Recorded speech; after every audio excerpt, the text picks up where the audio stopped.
Madame, Monsieur, bonsoir. Bienvenue à cette édition du journal sur notre télévision. Voici tout de suite le sommaire. Hausse de prix de la farine de maïs dans la ville de Lubumbashi. Un sac revient actuellement à 19 000 francs congolais, voire 20 000 francs. L'arrêt de l'importation de cette denrée au Katanga serait à la base de ces situations, selon quelques opérateurs économiques.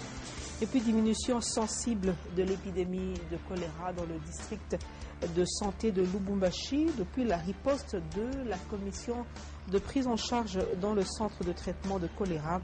La courbe penche de 150 malades par jour à une moyenne de 40 malades par jour. Une fois de plus, bienvenue à cette édition du journal. La Goma, un appareil Fokker 50 de la compagnie africaine d'aviation CAA s'est écrasé hier lundi 4 mars en fin d'après-midi. L'appareil a amorcé les manœuvres d'atterrissage par mauvais temps. Selon les premières informations recueillies sur le lieu de l'accident, l'avion venait de Lodja au Kasaï oriental pour Goma.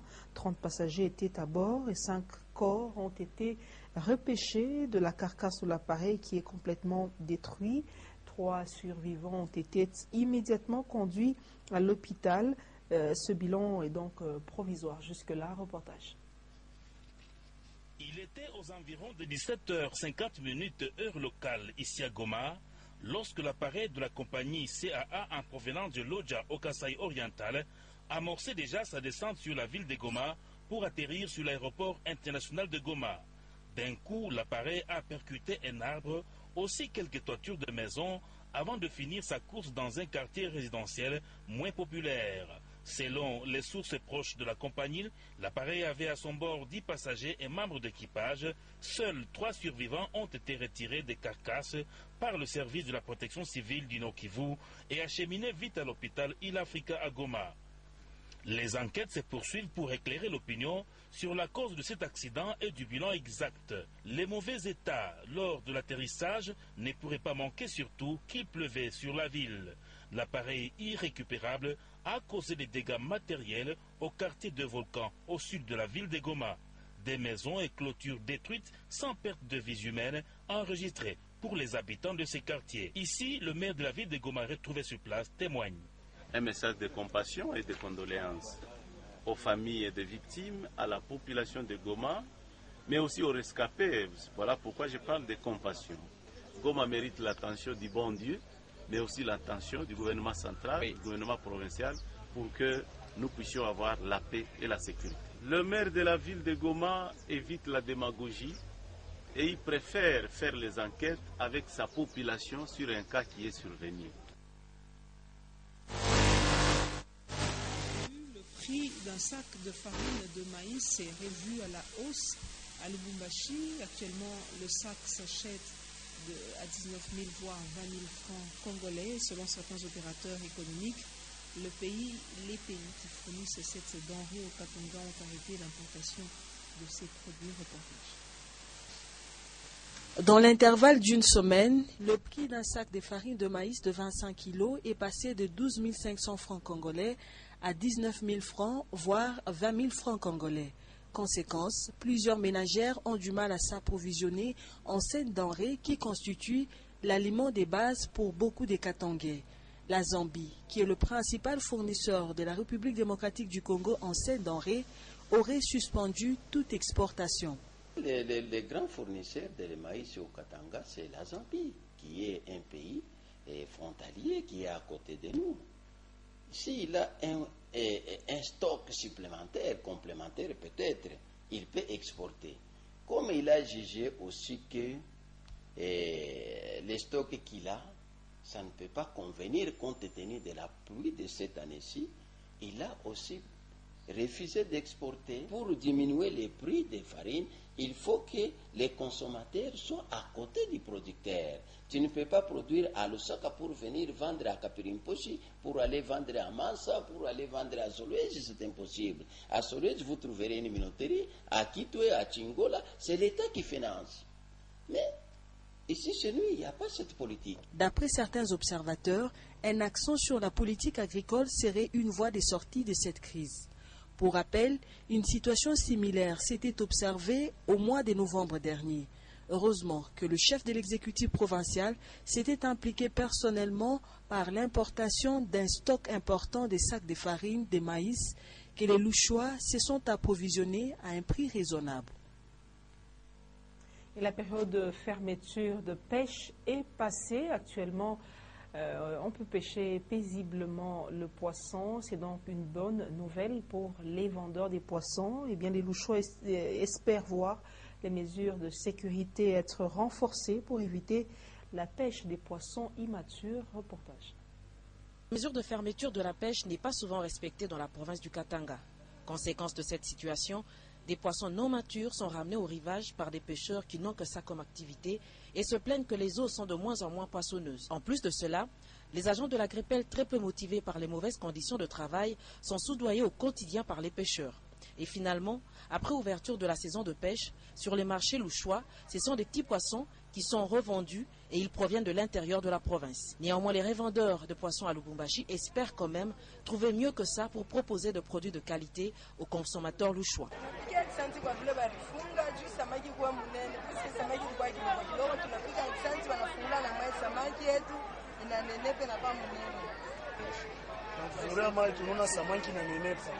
Avantage nani ya fermeture ni juba tuchunge samaki nenepe na hivi na kwa mwenyewe.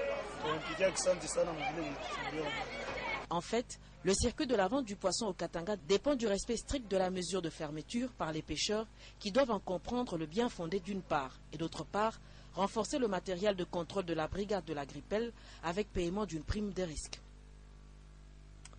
En santé, je l'ai dit en titre, selon les estimations de la commission de prise en charge de l'épidémie de choléra dans le district de santé Lubumbashi, la maladie a connu une évolution rapide, dans le bon sens bien sûr, depuis la riposte de la commission de prise en charge dans les centres de traitement du choléra. Le taux de personnes touchées par cette épidémie a diminué, nous disent Michel Olela et Maurice Mazel.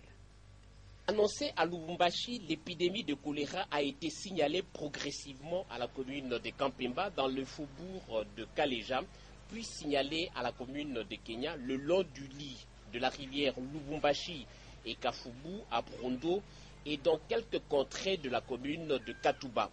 En termes de chiffres, il y a eu 2856 cas de choléra dès le début jusqu'à aujourd'hui et il y a eu des décès, environ 50 décès. La riposte a consisté d'abord à la redynamisation urgente du comité de lutte contre les épidémies qui est présidé par monsieur le maire de la ville de Lubumbashi, monsieur Jean-Oscar Sambuza Mutunda. Alors, depuis le début, il y a eu donc la maladie a connu une évolution rapide à partir de la première semaine. Et après, on a atteint les pics pratiquement vers la 4e semaine de l'année 2013. Ensuite, à partir de la 4e semaine, il s'en est suivi une évolution qui est pratiquement en dents de scie. Donc, avec des semaines de rémission et des semaines de flambée. Actuellement, nous sommes en train, la courbe temps montre la tendance est à la baisse des cas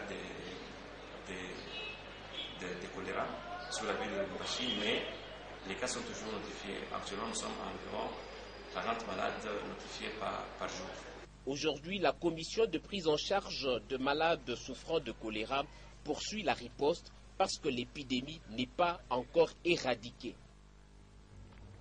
Et puis l'interdiction du défilé et le port d'un pagne au motif officiel par le ministre national du genre famille et enfants alimente encore les débats entre Louchois.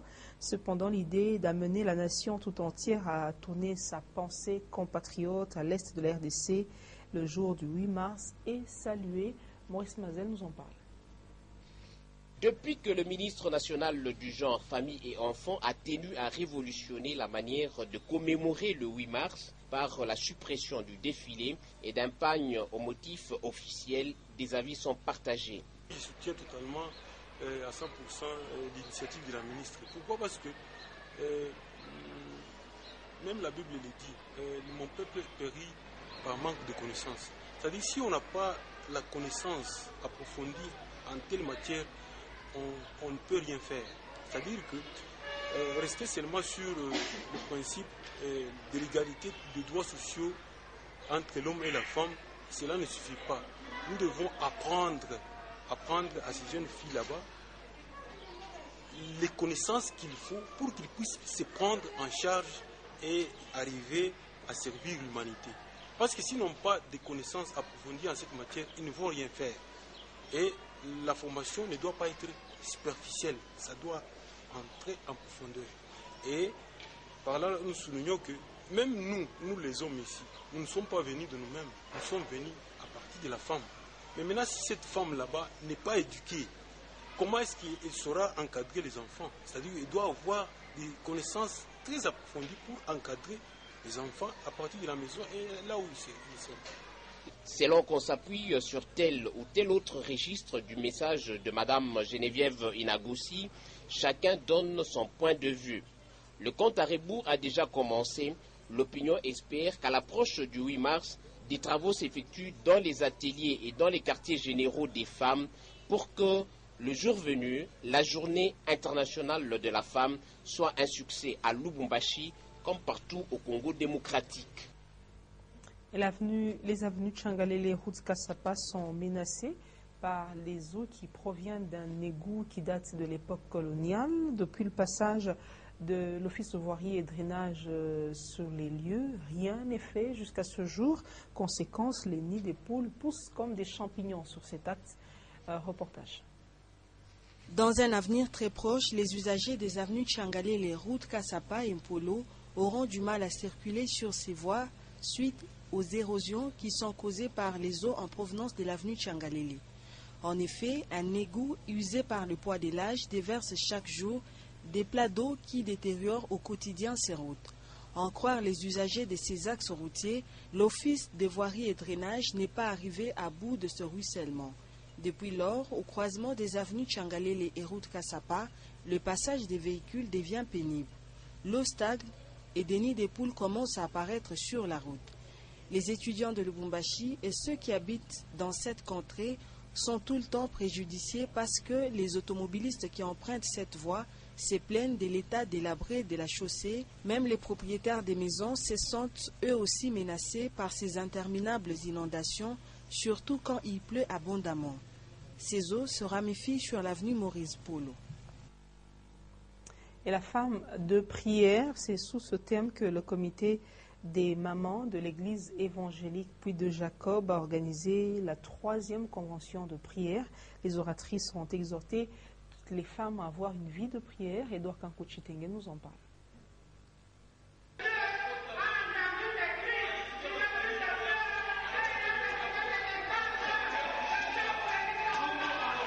Le mois de la femme a bien démarré pour les mamans de l'église évangélique Puy de Jacob. Sous l'initiative du pasteur Josué, elles ont décidé de placer le mois de mars entre les mains de l'Éternel.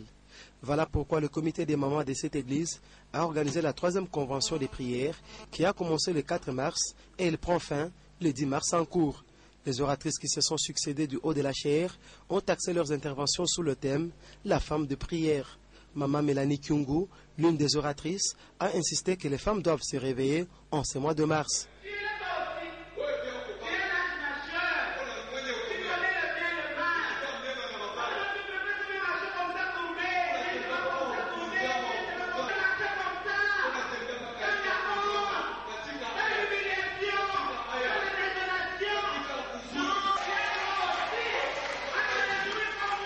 Et pour le pasteur Josué, la réponse à toute situation réside dans la parole de Dieu.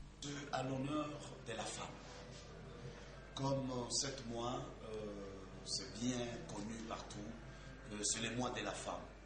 C'est pour cela, dans notre église, on a voulu bien honorer la maman. C'est grâce à eux. Même si nous parlons de Jésus, c'est puisqu'il y avait Marie, c'est grâce à Marie, c'est à travers Marie que Jésus il est venu dans le monde. Et pour la paix à l'est de la République démocratique du Congo et pour toutes les filles et femmes victimes de violences, les mamans de l'église évangélique Puy de Jacob ont imploré la grâce de l'Éternel.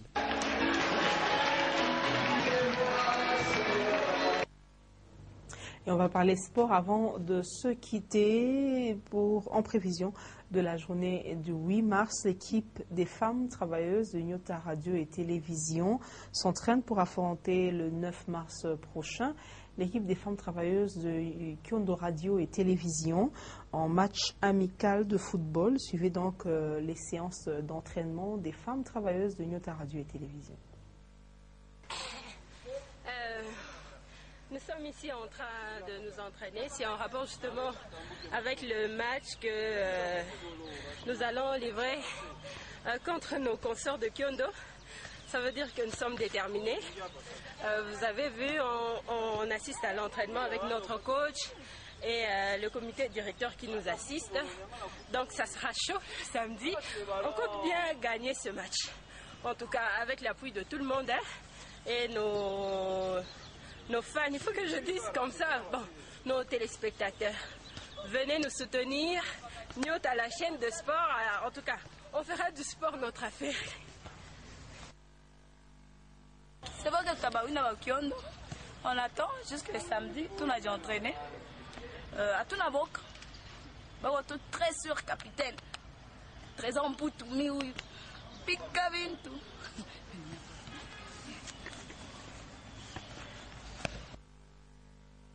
Les femmes de Nyota sont vraiment déterminées à battre à plate couture l'équipe de Kyondo Radio et Télévision. Ce sera le 9 mars prochain. Fin de ce journal.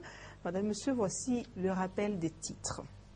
Hausse de prix de farine dans la ville de Lubumbashi. Un sac de farine revient actuellement à 19 000 voire 20 000 francs congolais. L'arrêt de l'importation de ces denrées au Katanga serait à la base de cette situation selon quelques opérateurs économiques. Et puis en santé, diminution sensible de l'épidémie de choléra dans le district de santé de Lubumbashi depuis la riposte de la commission de prise en charge dans le centre de traitement de choléra. La courbe penche de 150 malades par jour à une moyenne de 40 malades par jour. Fin complète, Madame, Monsieur, de ce journal. Merci à vous de l'avoir suivi. Retrouvez demain à 9h et 13h Karine Kabongo pour vous informer. Moi, je reviens demain à 23h avec le même et réel plaisir. Prenez soin de vous. Au revoir.